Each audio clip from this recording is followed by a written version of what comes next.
आप सोचिए, अगर हम लाइट की स्पीड से ही ट्रैवल कर सकते ही तो जिंदगी कैसे ही बदल जाएगी। 3 लाख किलोमीटर पर सेकंड, ये वो रफ्तार है जिससे लाइट पूरे ब्रह्मांड में निकलती है। लेकिन आपको जानना चाहिए, इस स्पीड से ही चलना सिर्फ सोच नहीं बल्कि एक महान रहस्य है।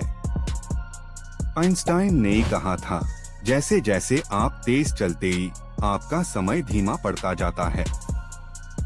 मतलब अगर आप लाइट की स्पीड से ही चले तो समय आपके लिए रुक जाएगा। हाँ दोस्तों, समय लिटरली रुक जाएगा, जैसे कोई क्लॉक जैम गई हो।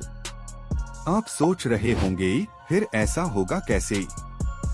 जैसे ही आप लाइट की स्पीड के करीब पहुँचे, आपका वेट बढ़ता जाएगा। एनर्जी की जरूरत इतनी ज्यादा होगी कि पूरे एक तारे की एनर्जी भी काफी नहीं होगी। आपका हर एटम स्ट्रेस में आ जाएगा, मैटर खुद टूटने लगता है। फिर भी अगर हम मान लें कि किसी तरह हमने ये मुमकिन बना लिया तो क्या होता? लाइट स्पीड से ही चलते हुए आपका नजरिया पूरी तरह बदल जाएगा।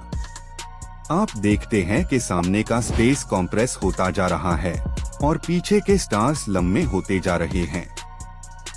कलर्स शिफ्ट कर जाते हैं, ब्लू और रेड के बीच एक अजीब सा ट्रांजिशन होता है। आपको लगेगा जैसे ब्रह्मांड आपके चारों तरफ झुक गया हो, जैसे ही वक्त और दूरी दोनों ने समझौता कर लिया हो। आप इतनी तेज चलते हुए शायद 1 सेकंड में मार्स पहुंच जाए, लेकिन आपके लिए वो सिर्फ एक पुल जैसा लगेगा, लेकिन धरती पर सालों बीत जाएंगे। ये है टाइम डायलेशन, जहां समय खुद फ्लेक्सिबल हो जाता है। आप समझते हैं ना, आपके लिए एक दिन दूसरों के लिए 1 सेंचुरी हो सकती है। और इसी कॉन्सेप्ट नई थ्योरीज ऑफ टाइम ट्रैवल को जन्म दिया। क्या आप सोच सकते हैं अपने फ्यूचर वाले वर्जन को मिलना, या फिर एक ऐसा सफर जहां से वापस आने पर दुनिया पुरानी लगती हो? आप जानते हैं, जब हम लाइट से ही तेज चलते ही है, तब हम सिंपली फोटॉन्स के साथ एक हो जाते हैं। फोटॉन्स के लिए कोई वक्त, कोई डिस्टेंस, कोई जर्नी नहीं होती। उनके लिए सब कुछ एक पुल में होता है, एक टाइमलेस एग्जिस्टेंस। अगर आप फोटॉन बन जाए तो आपको सब कुछ एक साथ दिखेगा। यानी एक तरफ स्टार जन्म ले रहा है, दूसरी तरफ मर रहा है, और आप दोनों को एक साथ देखते हैं। क्या ये भगवान जैसे नजरिए का एहसास नहीं है?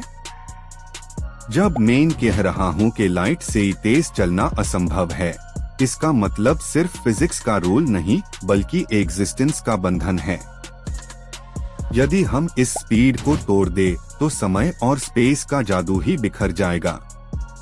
हो सकता है आप ब्रह्मांड से ही बाहर चले जाएं, जहां कोई लौ ना हो।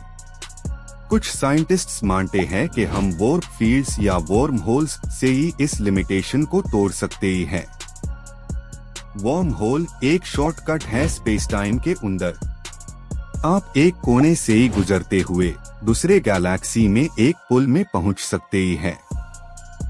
लेकिन वॉर्म होल के अंदर जाने का रिस्क भी उतना ही बड़ा है जितना उसका वादा। क्या पता वो आपको हमेशा के लिए स्पेस टाइम के लूप में फंसा दे। साइंटिस्ट्स अब डेटा और थ्योरीज के जरिए समझने की कोशिश कर रहे हैं, क्या ये कभी मुमकिन हो सकता है।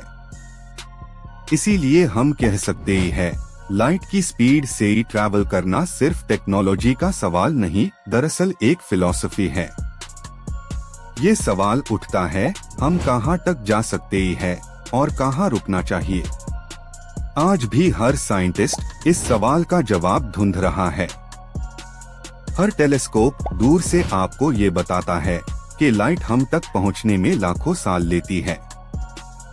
यानी जब हम किसी स्टार को देखते हैं, हम उससे उसके पास्ट में देख रहे होते हैं। आप इसी लम्हे वक्त में ब्रह्मांड के इतिहास को देख रहे हैं। हर रोशनी एक कहानी है जो कब कहीं खो गई होगी। सोचिए दोस्तों, हम सिर्फ टाइम के विटनेस नहीं बल्कि उससे लिखने वाले भी हैं। लाइट स्पीड से ही सफर करना मतलब चीजों को उनके वक्त से पहले ही देखना। और अगर हम कभी ये कर पाए तो शायद हम अपनी पहचान को दोबारा लिखे। आपका दिल पूछता है, क्या हम आगे बढ़ रहे हैं या बस लाइट के पीछे दौड़ रहे हैं? हर अंसा, हर फोटोन आपको कहता है, सच ये है कि सब कुछ एक साथ हो रहा है और हम सिर्फ उससे समय के तरीके से देखते हैं जिसमें हम बांधे हुई है। ब्रह्मांड के लिए ये सब एक ही लम्हा है जहां अस्तित्व और कुछ नहीं। तो अगर लाइट स्पीड तक हम पहुंचे तो शायद हम जिंदा रहना समझना छोड़ दे, क्योंकि वहां समय, अस्तित्व और ज्ञान एक हो जाता है। और शायद ब्रह्मांड का असली राज वही है, रुक जाना, देखा जाना और समझ लिया जाना। लाइट की रफ्तार बस एक फिजिकल लिमिट नहीं, एक कॉस्मिक कहानी है जो हर बीम में लिखी गई है। हर बार जब आप लाइट देखते हैं उसमें एक पुरानी दुनिया की चीख होती है, और जब वो आपके आंखों तक आती है तो ब्रह्मांड अपना समय आपके साथ बांध लेता है। आप चाहे भी तो उससे अलग नहीं हो सकते। लाइट से तेज चलने का सपना इंसानी क्यूरियोसिटी का सबसे खूबसूरत रूप है। यही जज्बा आपको यूनिवर्स के अंतिम कोना तक ले जाता है। और शायद जब हम कभी इस स्पीड तक पहुंच जाए तो हम खुद ब्रह्मांड बन जाए। इस सफर का असली मतलब स्पीड नहीं, समझ है, क्योंकि हर रोशनी हमें ये याद दिलाती है हम सब एक हाई कॉस्मिक कहानी का हिस्सा है। तो दोस्तों, जब आप रात में स्काई को देखें, जरा सोचिए, क्या आप भी लाइट के साथ सफर कर रहे हैं? और शायद कहीं ना कहीं ब्रह्मांड भी आपसे यही सवाल पूछ रहा है।